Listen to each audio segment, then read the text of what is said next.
Good morning students. जिस तरह मैं आपको बोला था कि हम स्पॉटिंग के आंसर के बारे में डिस्कशन करेंगे, मैंने कुछ कॉलेक्टिव स्पॉटिंग लिया है। तुम्हारा तो बहुत सारा स्पॉटिंग है, मैं कुछ कॉलेक्टिव स्पॉटिंग लिया हूँ। आज हम पहले शुरू करेंगे टेस्टिस के बारे में या फिर ओवारी के बारे में। ओके, पहला जो हमारा आता है क्वेश्चन, वो ओवारी का अगर आएगा तो हमको क्या करना पड़ेगा। पहले हम उसका स्ट्रक्चर करेंगे।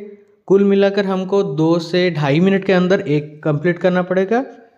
हमारा जो क्वेश्चन होगा वो 7 तो क्वेश्चन है, मान के चलो 2 मिनट हमको देना पड़ेगा। ठीक है, पहले हमको क्या करना पड़ेगा, आंसर लिखने से पहले हमको जो फिगर ड्रा करना पड़ेगा। फिगर ड्रा करने के बाद हम लिखेंगे 2 से 3 कमेंट लिखेंगे। इसका जो इम्पोर्टेंट पॉइंट है वो इम्पोर्टेंट पॉइंट है conclusion. From the above identifying feature, the slide is identified as TS of ovary. Okay, तुम जब ये पिक्चर को देखोगे माइक्रोस्कोप के अंडर, तुमको क्या क्या दिखेगा उसको जल्दी आपको ड्रा करना है। ड्रा करने के बाद 2 से 3 कमेंट लिखना है। ये ओवारी का हो गया। अगर दूसरे में आएगा आपका ब्लास्टुला का स्टेज अगर आएगा तो ये आपको ये डायग्राम पहले ड्रा करना पड़ेगा। डायग्राम ड्रा करके उसके बाद आइडेंटिफाइंग फीचर लिख के आपको स्टार्ट करना पड़ेगा। In transverse section means TS, the blastula appears as a sphere with a cavity called blastocoel within it. इसको अच्छी तरह से नीट एंड क्लीन आपको ड्रा करना पड़ेगा।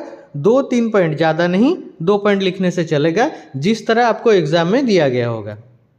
Different schools are allotted different questions and different manuals, so you will be go through according to your questions। उसके बाद आपका आ जाएगा, अगर टेस्टिस का आएगा तो सर्टोलिस सेल्स क्या है, स्पर्माटोइड क्या है, प्राइमरी स्पर्माटोसाइट्स, सेकेंडरी स्पर्माटोसाइट्स, ये आपको एक नीट एंड क्लीन डायग्राम बनाना है उसके समय, और कमेंट आपको मेंशन करना है। कमेंट 2-3 कमेंट लिखने के बाद वही आ जाता है आपका कंक्लूजन। कंक्लूजन में आपको लिखना है from the presence of this characters you will identified that this is the TS of और the given specimen is testis. ये 3 हो गया आपका माइक्रोस्कोप के अंडर। और दूसरा आ जाता है आपका पॉलिनेशन।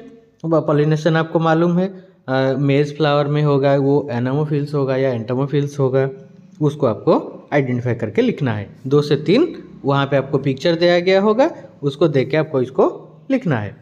पिक्चर में मैज प्लांट अगर दिया गया होगा कि डिफरेंट प्लांट्स, मैरीगोल्ड दिया गया होगा कि चाइना दिया गया होगा, आपको देख के उसको लिखना है। फ्लैश कार्ड में अगर आपको दिखाया जाएगा आइदर होमोलोगस ऑर्गन और एनालोगस और both are you are showing in that picture और the flash card, and you will see the flash cards and draw that picture at the particular moment, and you will write down only 2 to 3 lines about the analogous and homologous organ।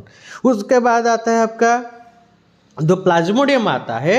Plasmodium आपको वहाँ पे एक picture दिया गया होगा। Plasmodium तुमको मालूम होगा, प्लाज्मोडियम एक है तुम्हारा जो डिजीज कॉजिंग ऑर्गेनिज्म है, प्लाज्मोडियम एंड एस्कारिस। ओके, प्लाज्मोडियम में आपको दिखना है वो किस तरह दिखता है, यूनिसेलुलर है या मल्टीसेलुलर है। You have to identify that and you will write the sum identifying features और कैरेक्टरिस्टिक्स फीचर्स ऑफ प्लाज्मोडियम। आपको वहाँ पे दिया गया होगा, आपको देख कर लिखना होगा। उसका साइटोप्लाज्म क्या है, माइटोकॉन्ड्रिया कहाँ पे है, अगर उसके फिगर में कुछ आइडेंटिफाई करना पड़ेगा तो वैक्यूल कहाँ पे है। ओके, वैक्यूल कहाँ पे है। उसके बाद आता है आपका अस्करिश। अस्करिस का मेल होता है, फीमेल होता है। मेल को कैसे पहचानोगे, फीमेल को कैसे पहचानोगे, और उसका डायग्राम।